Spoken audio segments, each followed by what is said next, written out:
you. Throwing all that slander at Twitch. Fuck Streamlabs. They know what they was doing. I know somebody been like, damn, I guess they not doing the show. But yeah. All right, watch now. You can now elevate a message in Seahawks channel. Try it. Nah. Don't think that I will. I thought that New thing? I like Ronda and Liv on Friday. I think that like they're giving you reason to think like Liv has a real shot in this match. Super important. I'm not. I mean, yeah.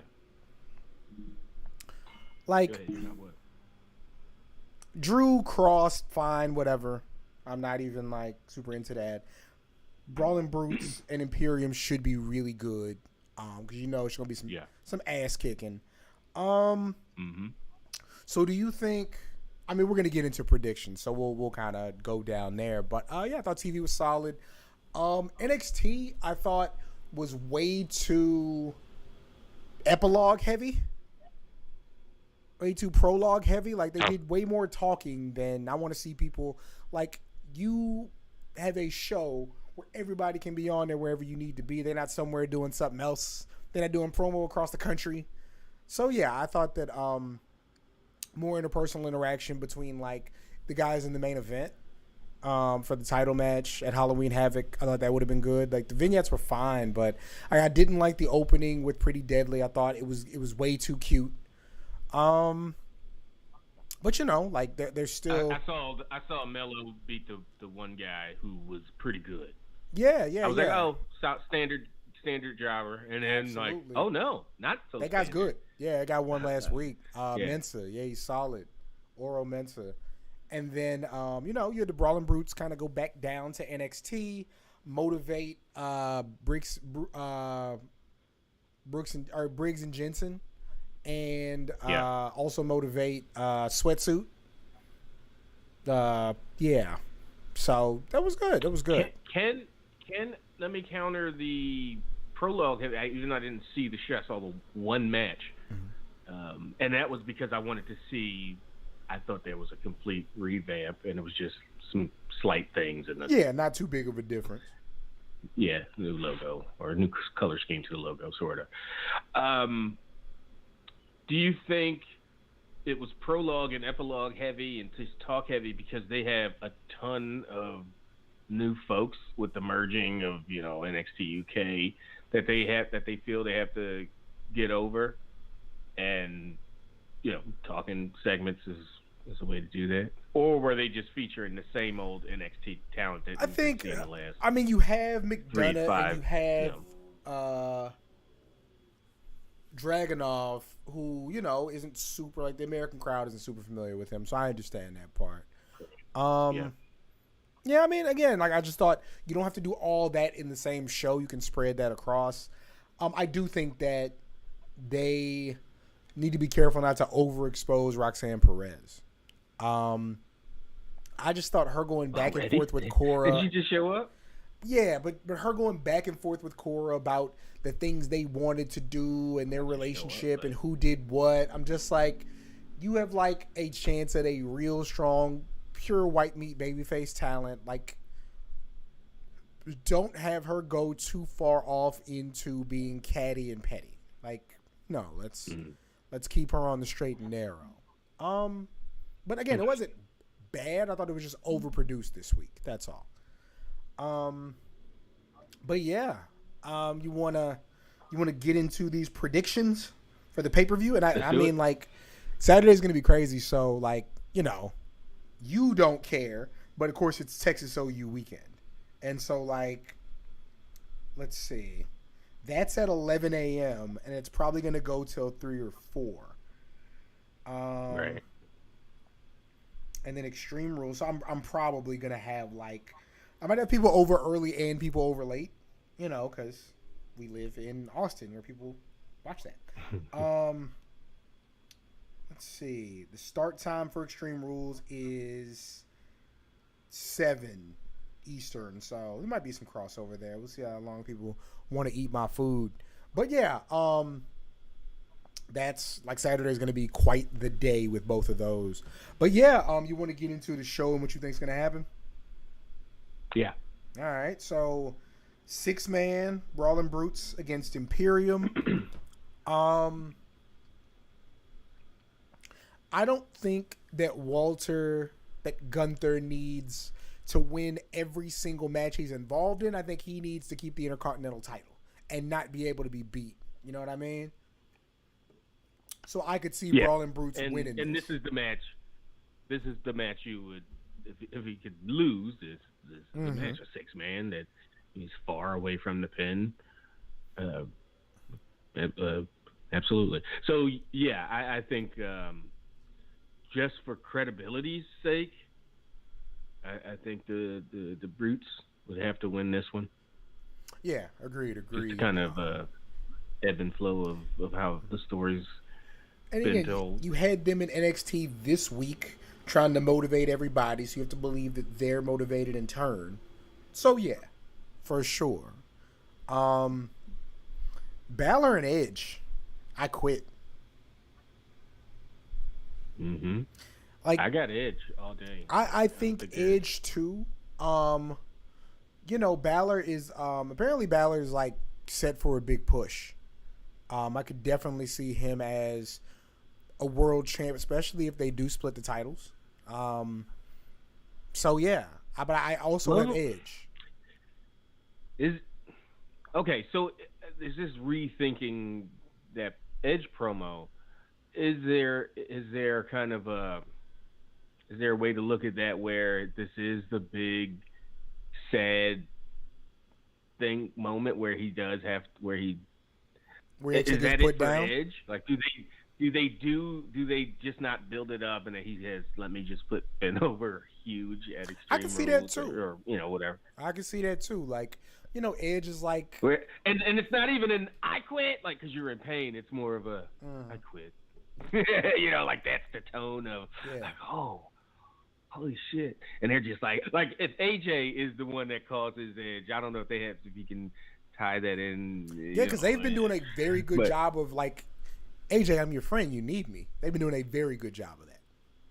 Yeah, so there's no way he's not gonna join up. It's character-wise, it's like, what?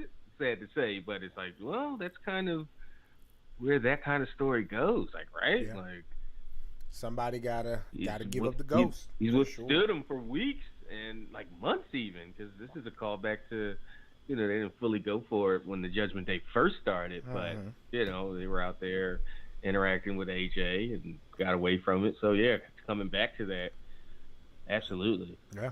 So yeah, he's going to join up. The history, the fact that AJ isn't, doing a ton of exciting stuff outside of when he tags up or hangs out with somebody else. All right, so Bianca with Alexa and Asuka versus Bayley with Dakota and Io. Ladder match for the Raw Women's Championship. Travis, I do not know if we can avoid Alexa costing Bianca the title. I just really see that happening. I don't know any reason for that relationship to really continue. I think that you could literally make Bianca champion for life if need be, but this is a way to have her do something different if that's the goal, as well as have one of your established acts kind of back on top there,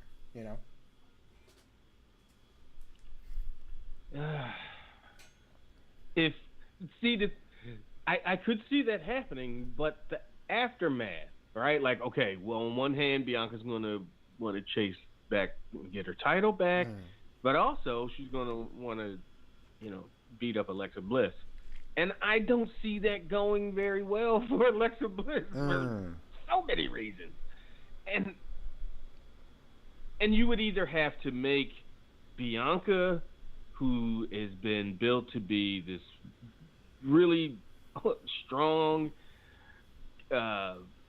just friendly, like she catches going friendly, but she's like connects with everybody. Like she said in her promo or her thing, people connect with me because they feel me, like for whatever reason. So she's going to have to then lower herself, and I just mean by putting Alexa Bliss over because that is absolutely unbelievable.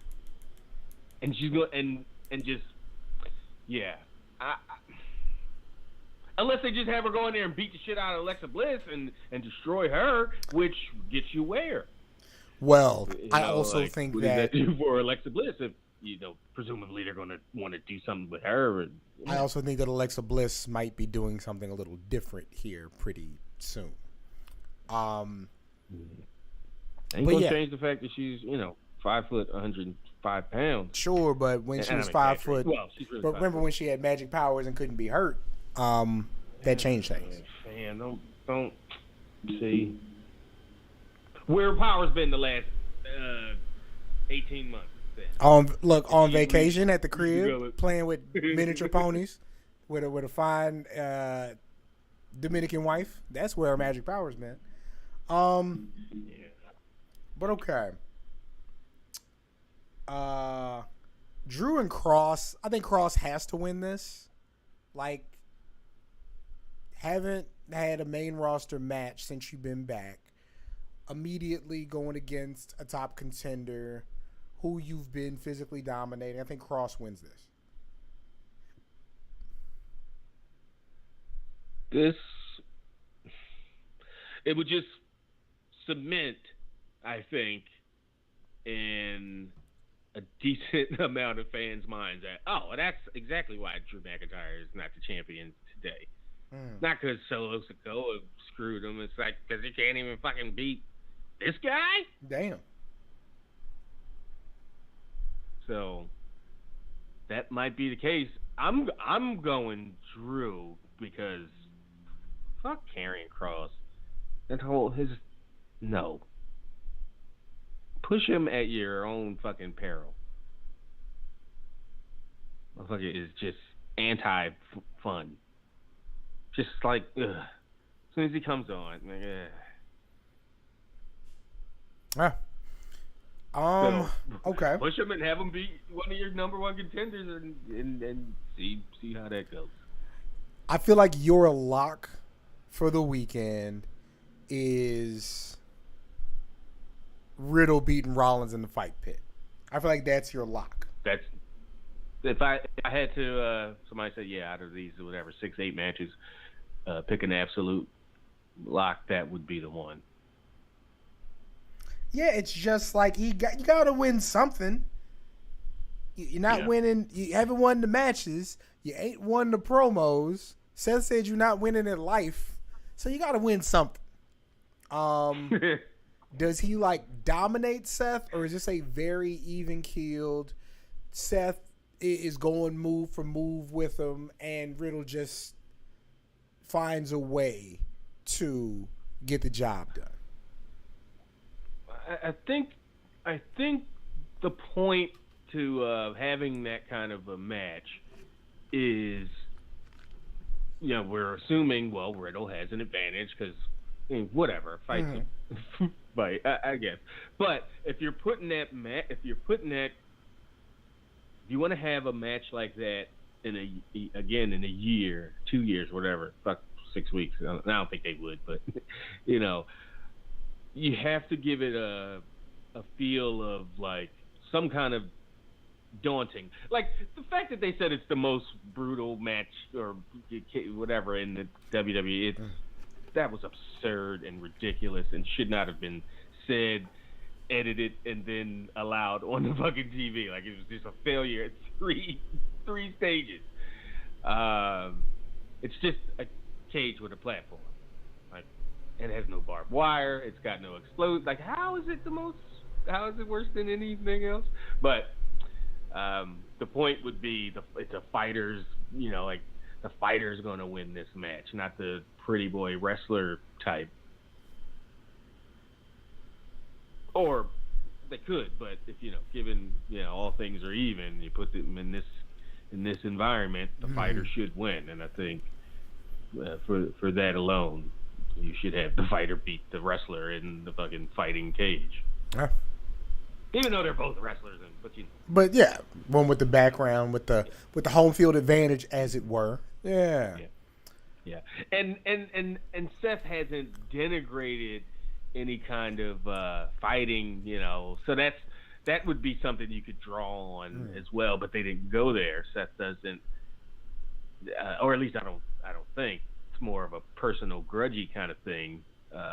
Seth hasn't denigrated his background or his style or that kind of thing. So he's not JEFFMAA or double MA. No, he's not.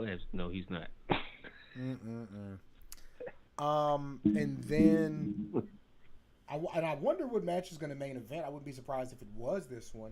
Liv and Ronda, Extreme Rules match for the WWE SmackDown Women's Championship. I got Liv retaining, man. I think it would be a mistake of having that match main event Extreme Rules in Philadelphia. I know it's 2022, and that means a lot less than it did in. And it is the only Extreme Rules match on the card. You mean by title, right? Yeah. Yes. It is technically the only. So it's like you wouldn't have anything else main event Hell in a Cell. You know what I mean? Like, I'm not saying it's a one of one. But... Oh, that's yeah. That's a good point. That is a good fucking point. Yeah, all those years where the Royal Rumble didn't main event were kind of weird, weak Royal Rumble years. Like, yeah. Okay. Well, that's done. I got Liv retaining, man. I don't know if Shayna costs Ronda or if Liv just catches her slipping or what, but I got Liv retaining the title. Yeah, Ronda's going to be 0-2 to Liv Morgan. And that's a shame. That's just... I think Liv's had a really good... like since the Shayna match, I think Liv's had a very good month and a half, 2 months, whatever. I think she's been good since then. Getting better at what she's doing. So, you know, we'll see how far that carries. Are those all the matches? Yeah. No bloodline on the pay-per-view. As of right now, no Lashley. And again, it does not feel like they're missing something. It feels like, you know, other areas getting a chance to shine, and that ain't a bad thing. Yeah, I'd rather this format than everybody and every title's defended, and it's a fucking 6-hour show. Like, this is absolutely fine. You take the stuff that, like, Bobby's just been TV. You know, he can get you a main event. He get you a fucking quarter hour, or, you know, at the top of the hour kind of deal. You know, he's plug and play Bobby Lashley. And they just haven't had. Did you enjoy the Mustafa Ali stuff? How he a little bit of edge got to himself him. a shot. I thought the match was good. He got smoked after, but yeah, I did like it. Yeah. I'll tell you my favorite part of Raw. I got to share. I got to tell Dax about Gable's suplex before he saw it, and he was like, "Yeah, that's him." Like Gable was out there cooking, boy. It's like fucking Strowman. Yeah. Gable was out there cooking. The fact that they made that interesting, and I know people might say you shouldn't have Braun Strowman selling like that, and you know that's a fair criticism, but I thought it worked. And then Braun got up and beat the shit out of the guy. Yeah. And it was like, oh, okay. Cool move, bro. Yeah. Excellent spectacle. Looked great. Yeah, they got some wrestling going on, man. Like, hopefully Tez, whatever's going on with his foot, he gets back healthy soon. But you know, Dawkins is out there doing his thing, looking good. So yeah, you know, we'll see. I do not want to make little of the fact that, Trav, it is the AEW's 3-year anniversary. Yep. Before specifics, any major declarations or approximations or reflections on the last 3 years. Did you think it would last 3 years? Yeah. Agreed. I had no reason to think that. Big backing. Yeah, they had to fuck up. When people talk about AEW like failing, I'm like, guys, like, what are you talking about? Like, what do you even mean? I think they've done a great job at the style that the Young Bucks and Omega kind of helped pioneer and heighten and draw attention to here in North America, the U.S. specifically. I think they are super served that audience with that style. People are that audience is not turned off by that. It's very much what they want and what they receive. So I think super serving your audience in that way. They've absolutely grown numbers wise. You know, they're constantly doing right there in that 1 million area, some weeks over. I think that they, more than WWE, have done a great job of making their legacy and legend acts feel like a big deal. Specifically, you look at Sting. They've done a great job at honoring him and making him feel important. They have a flock of young stars that you feel can be big stars. They have the MJFs. They have the Starks. They have a Willow Nightingale. They have a Jade. Like, they have people like that. And then the people in their main event, you can't help your main event from being littered with a bunch of WWE guys. That's where everybody was for the longest amount of time, you know? I think Jericho's been really good, argument. Like, working with AEW talent. Daniel Bryan's been good. Moxley's been good. The Punk thing maybe has not worked out the way they wanted it to, but it was good while it was going. I think it's been a very, like an upswing for the most part. You know, we'll see how that plays out. It will be disappointing if on the 3-year anniversary, the Elite are not on the show. Like, it just will be, you know. This thing was built typically off their backs, and it would be unfortunate if they couldn't be a part of that. I mean, I'm not saying that the responsibility shouldn't come into play. I'm just saying, like, it would be unfortunate. But, you know, game is the game. But, yeah, I think it's been a very solid 3 years. I think that they are – the area they're lacking in the most is it feels like talent are not reined in and are – if these are work shoots that are being built into storylines – I mean, cool, but not real cool. If these are real things, that stuff needs to be situated out. But, like, more good than bad. Maybe they'll do something on video. I was thinking that as well. But, yeah, I think it's been more good than bad for sure. Any thoughts specifically on the Andrade Sammy Guevara stuff on Twitter? Everybody can't be calling you a punk. Like, if everybody's calling you a punk, everybody thinks you're a punk. And you have not given the viewing public any reason to think you're not a punk. You gotta sort that out one way or another.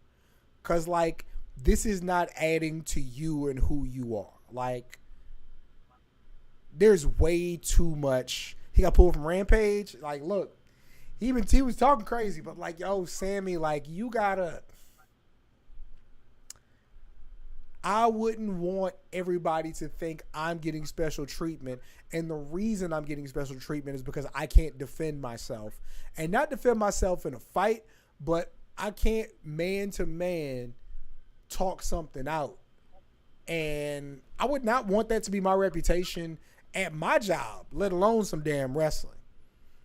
So yeah, it kind of defeats the purpose of your guy that job is to fight and confront people. Yeah. You know, you got to get that right, dude. Everybody running around calling you a punk ain't cool. And this is the thing. Like, I've talked to people about him, and people have talked to me about him voluntarily, like without me saying anything, right? And it's the thing where it's like, look, X, Y, and Z would make Sammy great. Sammy does not care about X, Y, and Z. Those things are simply not important to him. He thinks he knows the best way to go about it. And hey, it ain't cost him yet. So who am I to say he's wrong? But what you presenting at long term, like, dog, you're not Shawn Michaels. You're good, but you're not Shawn Michaels. You know what I mean? Like, you're not such a unique talent that regardless of how your coworkers feel about you, there's a justifiable reason to put you in the forefront. You're not him. So, like, you're not CM Punk. You're not that guy, pal. Yeah, you're not that guy, pal. Exactly. So, like, I don't know, man. It's looking kind of funny for dude. Yeah, and you don't want to get stretched out in the fucking backstage again or whatever by another person, and then just proving everybody's chatter correct, whether correct or not. But you know, assumptions will be made. Like, oh, man got minked again. Like, yeah, like even our good friend TK might even be like, I can't fucking push this guy. Yeah, shit. I had some respect for not even on some moral, like, oh, he's involved, he's got an attitude problem, just because I can't have a guy on my TV that's just everybody knows he can't win a fucking fight. One of my favorite parts of The Wire. Season 2, when they're out the funeral home, and String is trying to run everything like a business, right? So they're in the funeral home, and it's that thing where when you're in a meeting, like, the chair has to give you permission to talk.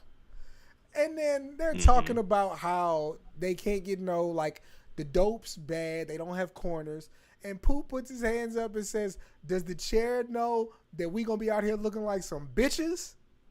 And that's what it is. Regardless of if you're running a business or not, you still can't look like no bitch. Like, yeah, man. You got to sort that out. He's just asking to be tried. And I just realized nobody can see the chat box. This is nasty, nasty work today. I can see it. I'm interacting with it. Oh, you can see it on the screen? Yeah. This is sick. Pops up. Yeah, it's pretty small. Yeah. But there's also nothing else going on. There's no background there. I just figured you were like, I'm not fucking with it. Oh, shit. I'm tripping. Oh, shit. We were supposed to be watching Extreme Backyard Wrestling. There we go. Why did I say?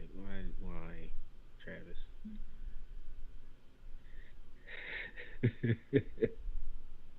The reason why we got half the goddamn wrestlers we got today is because of fucking Backyard Wrestling. Damn. Yo, what was in his mouth?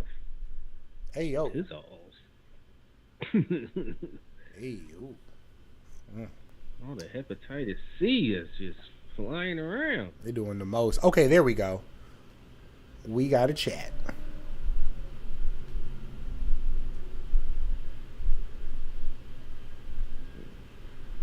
Perfect. Okay. Beating the shit out that man.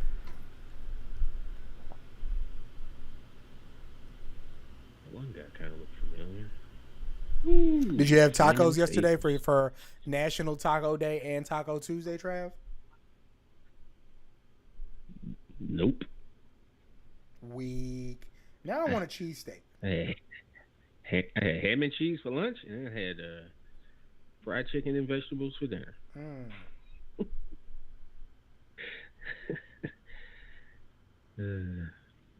Anyway. Get these CZW shows.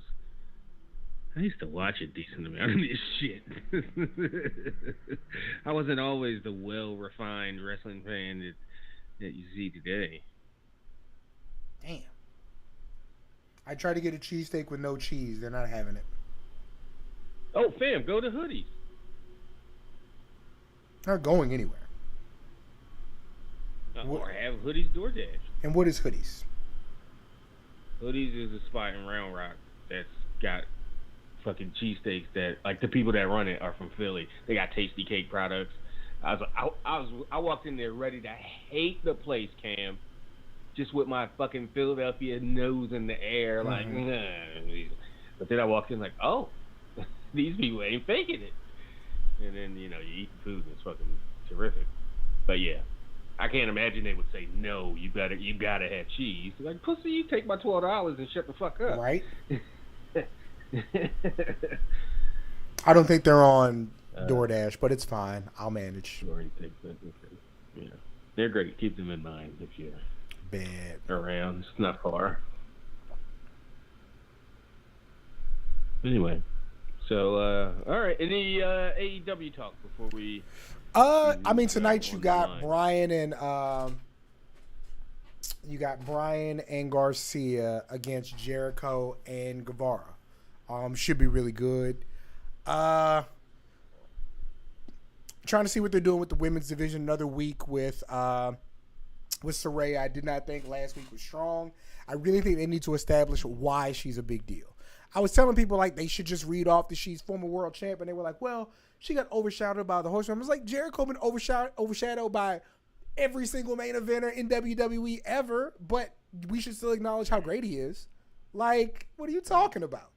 So I really think they need to explain why. Like you're gonna let them being overshadowed, then overshadow them now when you absolutely don't have to. Like, why make that? Yeah, decision? Let us give a shit about her. Yeah. But yeah, it should be good. Is there a main event set? I think that's the main event. I think that tag match is the main event. Oh, okay. Wait, what's the tag? What's the match? Danielson and Garcia against Jericho and Guevara. So has Ryan won the custody battle? No, it's still up in the air. It's still up in the air. I mean, he's teaming with the guy against the guy he's took him from. This is true. Quote unquote. Seems pretty cut and dry to me. I've got to turn this off. I've got to tab. The death match is too much? It's killing me. Yeah, it's too much. I can't concentrate. I want to say ooh, every fucking. But all right, let's talk to some folks. I see a bunch of people in the queue, and we got a couple with their hands up. So if you want to talk to us, hit us up. 347-202-0103 is the number to call. Let's go to 419 to start things off. 419, who's this? Where are you from? What up? I think I should know this. It seems pretty. Yeah, hey, Craig. God damn it. Of course. What's going on? What's happening? How you feeling? Yeah, you're a little low, but you're okay. Yeah. Just yell at us a little bit. I was listening to a couple of things over the time, and they said that they were kind of getting tired of the whole Jamie Hayter Britt thing, the seeming to pull the trigger, and I was thinking the same thing about the Danny Garcia thing with Jericho. Like, I'm just gonna be bored by the end of it. It's like, do it already or don't do it, whatever. And so I was wondering if there was any other things like that going on right now for you guys, or if there's any historical kind of turns that you guys would like, just fucking do it already. Oh man, none popped in, but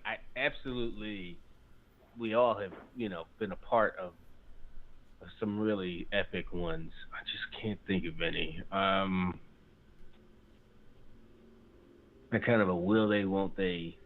Well, remember, not even a turn. Well, I guess it was a turn as the whole group. Like New Day's turn from being heels to like just it feels like they took a long time to just pull the trigger on them being baby faces. Like, fam, it's not working anymore as them as heels. Like everybody, like the body language of all the fans, like everybody just wants to turn them heel or turn them baby face. So that kind of sort of jumps out, and then they obviously never looked back because they were pretty. The whole New Day Rocks thing was a fucking obnoxious heel thing to piss the crowd off. Like Channel O, what is y'all? They would just boo. Like, yeah. You think of any? Is that? Oh God, he is just leaking blood. Is that Drake Younger? It is. Oh God, explains a lot. Anyway, that I thought took too long. Probably, Legacy. Maybe the miss. Slapping Randy Orton in the fucking face. I do think that should have happened. Like they left Ted out to dry too long. That's the one that kind of jumps out. I would say I could say the Mysterios.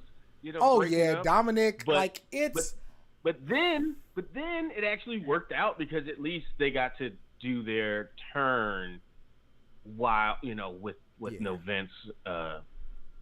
Stuff. So I think Ray. I do think Ray is still too on the fence right now. But that's me being an evil. Ray needs to fucking get his shit together. I was kind of with AJ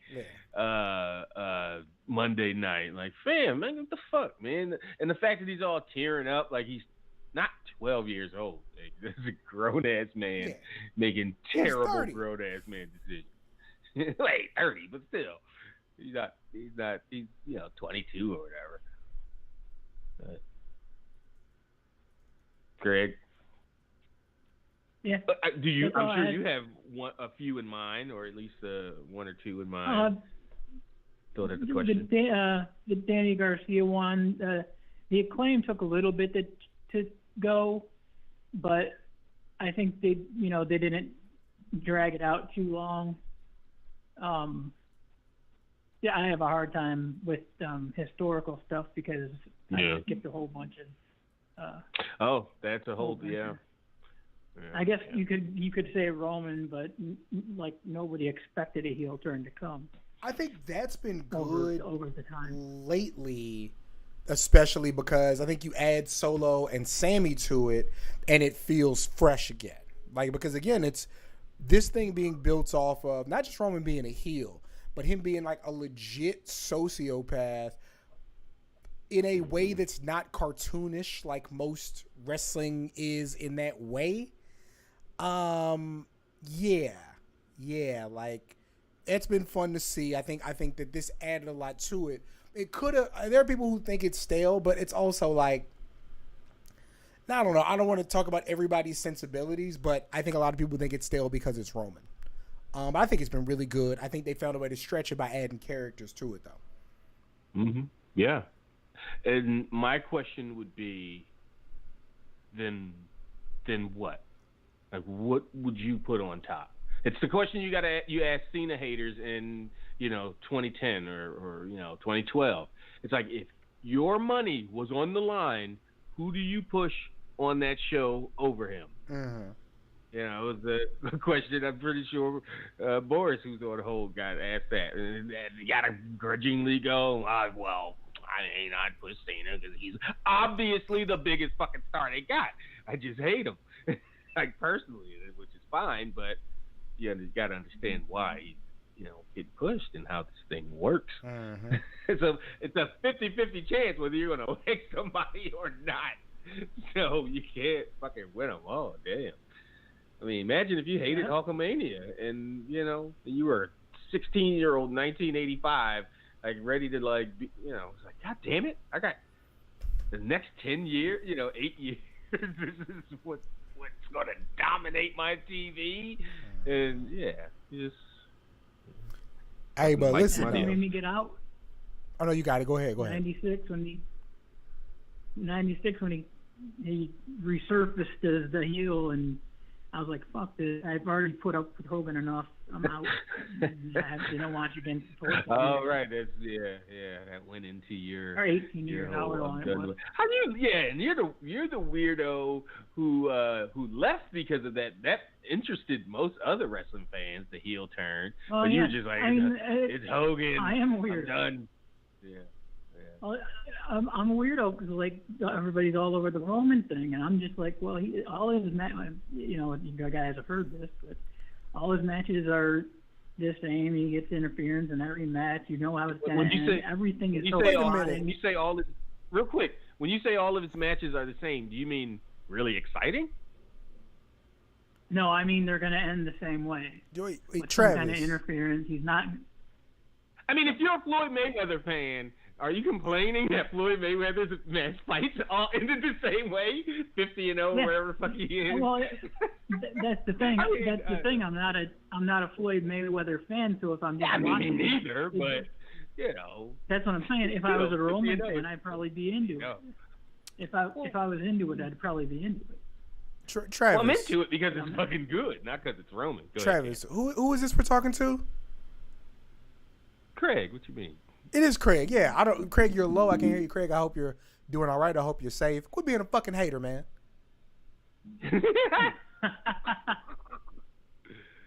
I like the disclaimer. Goddamn hate out your blood, man. All the qualifications. Respectfully. Yeah, I want everything to go well for you. Shut the fuck up. Talking about no, I'm kidding. No, I am happy that everybody's got something to like and they like it, but it's just not for me. But that's the same thing I was thinking with Hogan back in the day. And I think the biggest thing is like the matches are better. I think that's kind of the thing. Like, not that his matches were bad, but like his last, since he came back as a heel, those matches have been so good.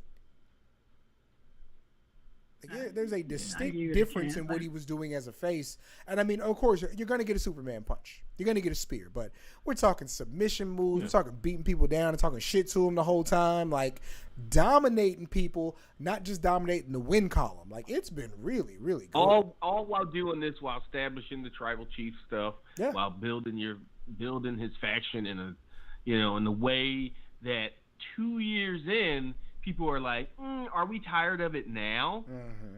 Who the fuck else got 2 years in and then finally people go, are we sick of this? Oh, look, brand new thing. Not even thinking about being sick of it anymore. Like it's not even a but like people don't acknowledge enough that one of the knocks against wrestlers in 2022 is that they didn't retire from injury and they didn't die. So you're getting people with like... Wait, you want to clarify that? I do want to clarify. You're getting people with 10 to 15 year on-air careers in a way that it didn't happen a generation ago. You know what I mean? And so the idea of getting stale and needed to be fresh is something that did not exist for wrestlers before like 2001. You know what I mean? Like it sucks. I mean, it don't suck for their bank account because they getting it, but they are held to a standard that people weren't held to before Hogan's turn. Like Hogan's probably the first guy who was like, I'm sick of seeing this shit, and went heel and then made all the money in the world. You know what I mean? So like, I don't know. I mean, wrestling's too old and too big to, But he's the only one people got sick of on TV. I'm sure, and then did 800 retirements and. Sure, but I mean, like genuinely, who else was a huge star on TV playing the same role as long as he did, but on TV to where people can say, I don't want to see this anymore. Because Flair predates him a bit. People weren't sick of Flair being Flair. Right. It's a newer thing. So quit fucking hating, Craig. Let a motherfucker be good for a long time. Hey, maybe it's because it takes him 10 minutes to get to the fucking ring, and I've already taken that shit not fire to you? And taking a little cat nap, and he still ain't in the ring. So I'm like, why am I still watching? Craig hate a fucking setup. And then I gotta sit through the match and then watch. While we got Craig on the phone, let's talk about Chucky season 2. Yeah. Craig go to the theater like, what's with all the over-the-top theatrics? I'm saying. And the previews. Everything's all CGI nowadays. Fucking Craig. Man, that Chucky season 2 gonna be fire though. If you ain't watching it, you need to get on it. Can't wait. Yeah, I still got Cobra Kai to watch. She-Hulk Craig, Andor Craig, they got a bunch of shit for you. Atlanta's back. I know how much you love everything non-wrestling that we talk about. Abbott Elementary. All the good shit. Listen to I got some new comic books. This new Alien. Travis and Rich talk about it for an hour and a half later. Got that Nyla Rose X-Force. About to crack that open. Oh, yeah. So, is that I assume, just because of how the nature of how these things work, it's like a short-term run that you know, I don't know. For this. I kept meaning to ask. I think they just let her write issue 1. Issue 1 of the fucking new X-Force. I don't know. It's got T-Hawk on it. I know she's, has Native American ancestry, so I'm sure that was important to her. I have not, I haven't even cracked it yet. I got a bunch of comic books just sitting around waiting on me. All right. Can you take me off the line before I start swearing, please? Yeah, about that. Can I what? I'll talk to you, Craig. He said stop swearing? No, I was about to hang up on you anyway. See ya. Love you, Craig. Take care. No, you're just saying, get me out of here so I don't fucking cuss you out about these comic books. Yeah. 503, I see you hanging in there. Give me a sec. I want to ask, have you heard, and if you have, what are your thoughts on the new creative team hire, long-term, I forget the official, what they actually called him, but it was like the long-term storyline guy. Yeah. I think that's dope. Guy that's coming over from They got to fight Marvel. They literally got to fight from Marvel? Yeah, coming over from Marvel. Yeah, he's coming from, he's a comic book guy. But the books, he wasn't doing screenplays and MCU shit, was he? I don't think so. I think it was the books. Yeah. Yeah, I think it was. I think that's dope. But they gotta. Oh, fuck yeah. How do you avoid people accusing you of doing the same thing? You do something different. You have an end goal as to where you want to go. You trust this person to take care of that. And then you let, a Triple H take care of how we get there and pace it. I think that's dope. I think it's a super cool idea. I think it's going to be a test of attrition and a test of patience, because it's going to be are we getting to where we need to go? There are things that are going to change on the fly due to injury, due to scheduling, I'm sure, but I like the idea. I think it's a really good idea. Yeah, I like the specification. Like, this isn't a guy that's going to be pitching us ideas for week to week stuff. Mm-hmm. So, I'm anything that looks towards forethought and long-term, creativity, I'm all about it. Even if it's fucking nobody that I've never heard of, let alone, I still never heard of this guy, but it's not coming from a big mainstream kind of cultural, big deal. Yeah. Even if it's just they're like, yeah, we hired somebody specifically for long-term storytelling, and that's great. That just makes me know you're thinking about long-term storytelling. That's the last thing that company was thinking about a lot of times recently. Trav, Sammy told that man you hit too hard. What? Like, I just remembered he told him you hit too hard. Like, who did he say that to? Somebody he's already wrestled, I assume. No, he told Andrade you hit too hard. That's what the crux of the argument was. Ugh. How is that? Ugh. But they haven't wrestled or fought. It was they wrestled before. They had, okay. So, okay. Yeah, but that's where it came from. You hit too hard. God damn. Ugh. I mean, that's some bitch ass shit. I'm not saying it's not a valid complaint. I'm just saying. No, that was exactly the point I was about to make. Yeah. Like, it might be a legitimate, like, hey, you hit too hard. Can you ease back a little bit? Like, the whole point, it's an art. Make it look real. You don't got to punch your guy's lights out. But in hindsight, I'm sorry. Looking back with all the this is the mistake. I'm sorry. I didn't tell the story correctly. He didn't tell him you hit too hard. He told somebody else he hits too hard. Come on, dog. Oh man. Yeah. I thought you were about to invalidate all my feelings. All you did was make them stronger. Like, whoa. Yeah. And Andrade had a point. He was like, yo, if I hit too hard, like, well, his point was like, yo, if I hit hard, hit me back hard. And I'm not saying that might not be in Sammy, but boy, you got to tell him. You got to bring that to the source, Jack. If for any other reason, so other people don't find out that you like, yeah. You went to the you went to the manager. Oh, come on. Oh my God. That's something you tell somebody right there in Gorilla, like, damn, you nailed me like 3 times in that match.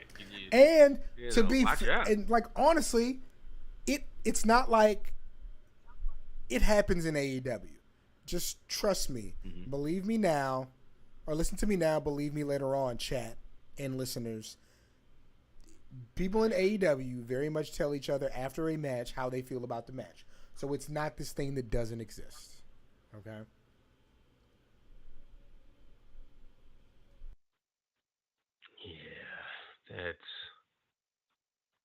Yeah, I'm just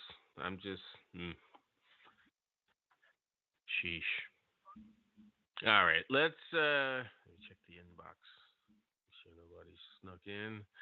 Let's talk to 503.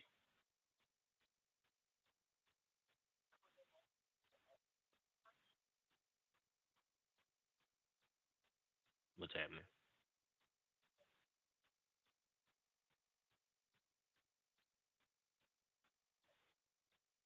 Oh shit! Look at Drew Gulak. Oh shit! Black Cheese. This is my dasher. She's fantastic. She was like, it said don't forget to drink. So I looked at it and there was no drink. I'm like, no, I just put that on the order in general. She was like, I was gonna stop by the gas station. I was like, no, you're perfect. She's great. That's amazing. Yeah. Nice. All right, let's talk to 503. Whoops. Nope, sorry. Didn't mean to bogart you onto the show. 845. 503. Who's this? Where are you from? What up? Yo, this is Chris from Cam's Twitch streams. What's happening, Chris? Not much, man. Before I talk what I'm about to talk about, you guys hear that the dude wrote Joker's writing Spawn? Yes. Yeah. Writing Spawn? No. What I heard about Spawn was the movie and Jamie Foxx. He's saying that's the guy who's writing it now. He's writing. Oh, fuck! I immediately went to comic books. Yes, Joker was the big movie from a couple years ago, of course. Yeah. Yes, I did hear that. How did I? Yeah. Yeah, and I guess Blumhouse is going to be releasing it, but Jamie Foxx is still attached, so I'm pretty hyped about that. Yeah, that seems like it would be exciting stuff.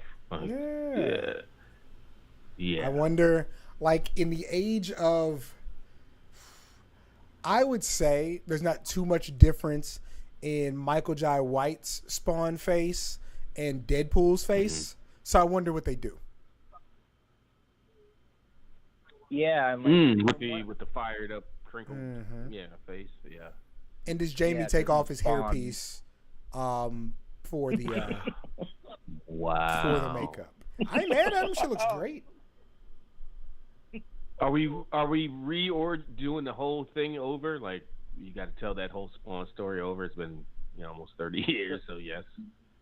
So from what I understand, basically it's gonna be like more of a Sam and Twitch, like the cops, like they're more centered, while Spawn is just like sitting in the shadows. Like he'll like say like one or two things, and then like probably get like the big reveal at the end.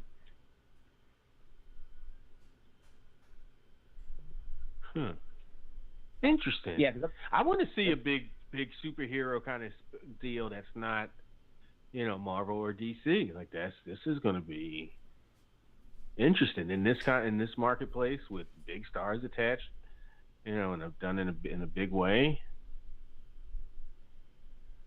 Yeah, this is going to be fun to watch. Yeah, or just like the whole build up. Yeah, because McFarlane was saying that the cops, like he wants to make it like a crime story first, and then Spawn is like he just destroys shit and leaves.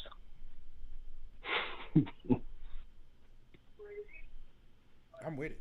Interesting. Anybody else attached to it besides Jamie Foxx that I would have heard of or no? Nah, not yet. But yeah, okay. With the wrestling shit, I want to talk about Sammy. I do not like the guy. I'm not a fan of him at all. Like, he legit Guevara. Guevara. Yeah. He threw a fucking temper tantrum because he wasn't going to get the X Division title immediately when the whole entire Impact thing was happening. I'm just like, how the fuck you throw a temper tantrum when your job is like legit trying to extend a bridge, and you're just here throwing a fucking hissy fit because you're not getting what you want. Yo, wow. as we're talking, Andrade tweeted 20 minutes ago, "Respect me and I'll respect you." I mean, yeah. That's not a very controversial take. Yeah. You know? And going to somebody else like, me, it's hard. That's not very respectful. Yeah, and like Sammy, like they say, I saw somebody say, "Oh, well, Sammy's still a kid." No, the fucker's 29. I'm 27 years old, and I think I have more common sense than that. Sammy Guevara is not 29.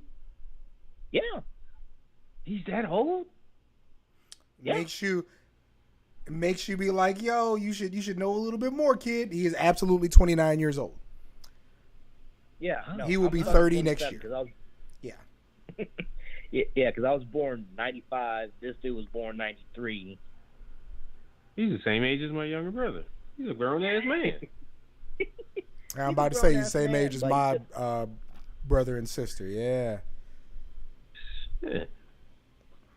Yeah, and like, dude, all he fucking does is act like a goddamn child and act like a goddamn brat because one of the top guys, Jericho, keeps coddling this dude and not letting him. Because that's his man, right? Yeah, that's his man. That's his little boy.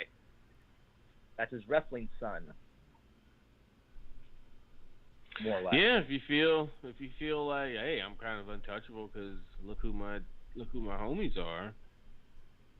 You know, that's 3 years of that. Yeah, I'm on TV. I got a hot wife who's also on TV. Mm-hmm. Yeah, you can see how that could turn a guy into a real. Throw you a little shit. bit, yeah. Yeah, and just the entitlements of youth. Even though I was kind of arguing against, that kind of trope. My whole thing is, who fucking raised these kids? I love how 40-year-olds get on and start talking about the millennials. Like, we, people our age and maybe a little older are responsible for these fucking babies. What are you talking about? You mad at yourself? Yeah. Yeah. Oh shit, sick Nick Also, wow. Something terrible is about to happen. Also, I've been seeing a lot of people talk about this whole entire will they or won't they in terms of Sasha and Naomi returning, because I guess Naomi posted a new modeling headshot. Looking great, by the way. Looking great. Absolutely. So what were people assuming? That she's about to fucking get signed to, top models or some shit? I think it's more like people are thinking like they just are done with wrestling. I think that's what people are assuming now. Maybe. Because Sasha, she switched her stuff up, and then Naomi posted her headshot, and led to, or at least as of today, a lot of people like on Twitter discussing whether or not they're just done. Which is, considering the way they've been treated in this business, I would understand if they just like, fuck it, we're done. Yeah. We're just gonna walk away from this shit. Y'all have fun. Yeah, I mean, if you don't need that kind of stress in your life, then why invite it? and even if things are presumably different now, like different guys that they were mostly upset with are gone. Yeah. So if I'm leaning one way or the other, I'm leaning they both are back before WrestleMania, or the Raw / SmackDown post-Mania. I'm giving it to then, or at the very least, Naomi is back. Because, yeah, I mean, I think there's some take all the time you need in there. I think that on the women's side, and just in general, but specifically on the women's side, they see the traffic, they see the applause, they see the reaction. They know Naomi has value to them. They know that Sasha has value to them. And so, in a situation where I don't think they'll ever come out and say it, but like Nick Khan and Triple H and Steph are very much aware of the environment that Vince fostered and how people felt about it. Like, that's not news to them, you know? So when you have talent that left in the midst of that, there's no better way to showcase that this is a different world, a different regime, a different experience than to give them the leeway you give long tenured, productive employees, you know? So, yeah, absolutely. And you can't fire nobody right now. Like, not that they absolutely couldn't, but it's probably not in your best interest to fire people when the CEO got mad cases hanging over his head. And like people having an issue as a result of him directly, you probably got to be nice to people right now. I mean, not everybody. Maybe specifically. I would be very nice to Naomi, you don't. I would be very nice to the women on my roster who have a problem with the direction of what the boss was doing. I would. Sure. Like, I'm about to say, if they fired Madcap Moss today, I would. Yeah. I'm talking situational. Nobody doesn't mean nobody, but specifically somebody who might have been in that path. Yeah. All right, Chris. Anything else before we move on? Also, there was a Instagram story Cody posted. Let me look it up real quick because I got it in my gallery. He wrote, "You're clearly doing something right when others try to imitate or even take credit for things you've created. Don't take it personally. Fans, remember, and that's what it's all about. Keep doing the work." When I read that, I felt like it was kind of like a subliminal at AEW, but I'm not entirely sure. I thought my immediate thought was like a War Games thing, but I'm like, this is nothing new. This is like first time War Games is going to be on a major pay-per-view, but the concept's been in WWE ostensibly for the last 3 or 4 years. Like, so what's? I don't think he would fuck up the bag like that. Cody don't seem like that guy. Yeah, but I mean, I'm sure that he watches the AEW product and sees ideas that he presented or created, happening over there. I think that, like, I was watching. That's just the nature of the beast. Somebody showed me one of the BTEs because I would never watch BTE because I'm not a fucking nerd. But somebody was showing me one of the BTE episodes, and actually, I see the appeal as I joke, right? I get the appeal, but it was when Cody introduced MJF to the Bucks and Paige. And then Cody walks off, and Max just turns into the biggest bitch. He's cussing him out, telling him he's never fucking share a locker room with him. They be nothing when he's in charge of all kinds of stuff. And then when Cody steps back out, he's nice again. It's hilarious. And so, like, I say that to say, like, it would be easy to think that Cody and the Elite are just the best friends and know their coworkers who came together and had a really good idea, but they are very different entities and people. And so I think there's some professional rivalry there that's not deeper than that. But yeah, I think, he's not resentment, but I think sometimes he feels slighted about what he was bringing to the table and not given credit for when they are hailed as the end all be all of that thing going. So yeah, I think that's there. Yeah, no, when I read that, I was just like, I feel like there's some hard feelings here. That's just me, though. All right, man. It's good to hear from you. Right. Thank you, Don't Chris. Thank you for all the support all these months, man. Thank you. Yeah, no problem, dude. All right. Let's try to fit a couple more calls in here before we go. Kylan, what you got for us real quick? Up? With the hiring of Marvel Comics and Disney Television writer-producer Bob Fee as director of long-term creative writing. There we go. With a specialty in characters such as Bray Wyatt. Yeah. Will his hiring lead to more Undertaker or supernatural type characters in WWE? My instinct is to say no, because it's 2022, and no matter how good of a writer you have, it's pro wrestling. It's a simulated combat sport. Not a lot of places to fit in supernatural or paranormal or that kind of thing.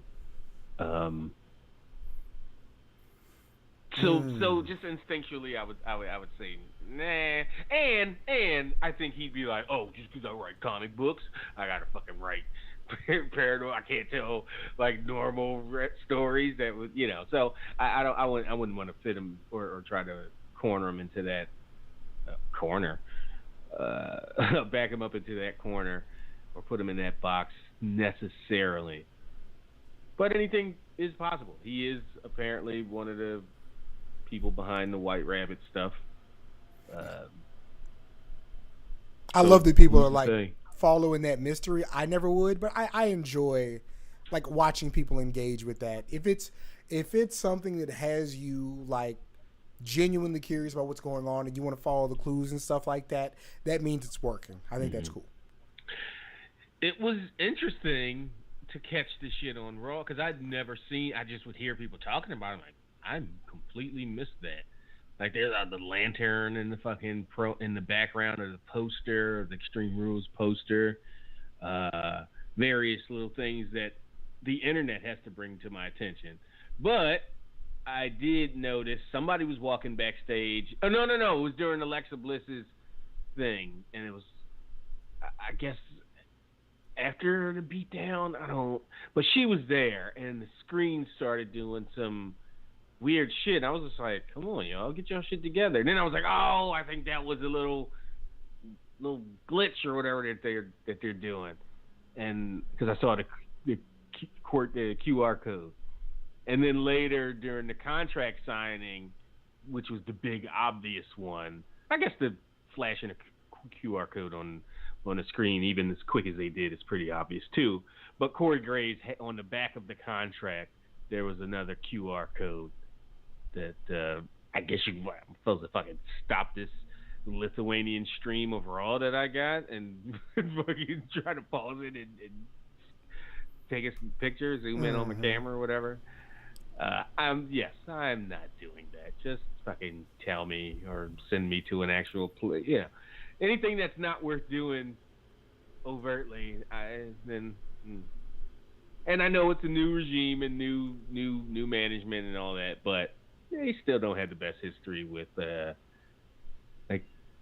kind of stuff. Like, I'm supposed to get into it and be hoping for the payoff. Like, oh, here it comes, and then it's fucking gobbledygook or some shit. We should go be deathmatch wrestlers, Trav. Man, if you don't get the fuck out of here. You ain't doing that shit. Fuck no. I fucking work on my body all this time just to scar it up with light tubes and pains of the last. It's not that chicks absolutely dig scars, but not the ones I want. Hang on, that ain't my game. The scars you want or the chicks you want? Either. Clear that up.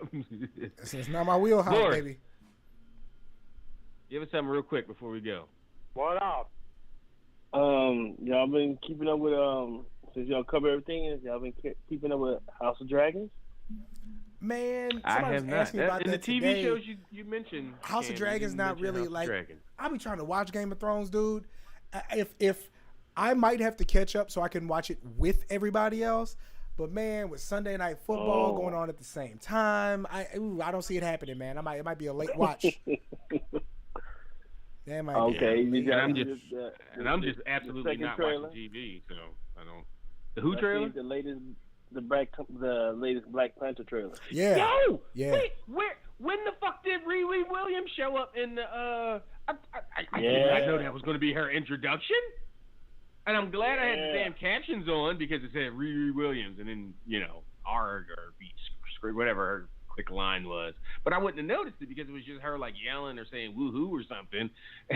But I was blown away by that. The 2 minute and 30-second trailer. Yeah. All this good, cool stuff revealed. I was hype about Riri Williams being introduced sooner than certainly I thought. Even Namor's little wings on his feet look all right. Yeah, Namor, like they're smoking that. They're my smoking biggest Namor. thing is, who the fuck is this fish fucking guy? Yeah. He's gonna fucking fight somebody in the middle of landlocked Central Africa? Oh. Yeah. Oh, okay. So He's the other. And then Rich last week was explaining how in the book he basically flooded the whole goddamn like he did. I was like, how did he flooded Wakanda? Okay, and then Rich had to clear it up. Like, no, and everything in between. He didn't just magically have the water fall directly on top of Wakanda. Like, no, all the countries and shit in front of Wakanda and probably behind it got fucking devastated too. And I was like, I mean, of course, like Chadwick Boseman passing is the actual unfortunate thing, but there's really good comic stuff between those two. Being isolated kings in charge of their people in a world that is trying to take from them. Very good stuff. So, yeah, I think and you've got very unique shit that they want to take. Yeah, exactly. Fucking Atlanteans and goddamn vibranium stuff. Technology. For sure. Oh, yeah. One more. Yeah, go ahead. Deadpool Wolverine. Oh, so fun. So fun. I can't wait. Did you hear that this was all a fucking troll by Ryan Reynolds and Hugh Jackman, that none of this was planned, that this caught all the fucking execs and everybody off guard? That's dope. Now they got to do Deadpool 3 with Hugh Jackman. That's dope. Like, yeah, that's fun to believe about the original Deadpool. Oh, yeah, they knew. Yeah. There's too much money on the table, baby. But at this point, there's absolutely no way. That just can't go back. He would be sued out of his fucking life if he tried to do some shit like that. Somebody said, "I hope they finally put him in the costume, guys.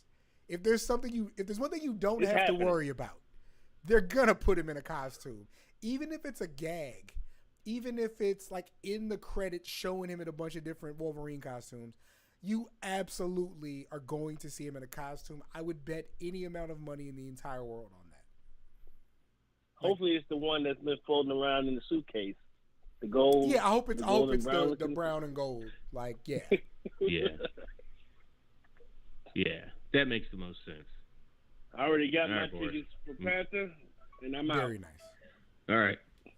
Yeah, I was like, I'll get them on the 15th, whenever the next time I get paid. Yeah, 15th. I think I'll get them then. There's no need to get them in the absolute month in advance. For sure. But then I'll go and then they'll be all sold out. But I've got that whole weekend, Friday, Saturday, Sunday. I'll be fine. Yeah. All right. That wraps things up for us here this week. If you are a VIP subscriber to the Torch and are listening to this in podcast form, click over. Rich and I'll be by for another hour or so of content. We talked. Finally, She-Hulk. I thought had an absolute banger of an episode. Absolutely. Wasn't that action packed? That's just not this show. But yeah, some real good character shit, and just finally actually got to some reveals and some twists, and Yeah. My biggest complaint, Cam, is the tone of the show is like a sitcom, like a 22 episode traditional, TV show. It's like, bam, y'all got 8. Y'all better get the fucking move on. Yeah. Tell the story. But yeah. Episode 7 last week was really good. So we'll be talking about that and many more things. So for Cam, for all the callers and chatters on his Twitch,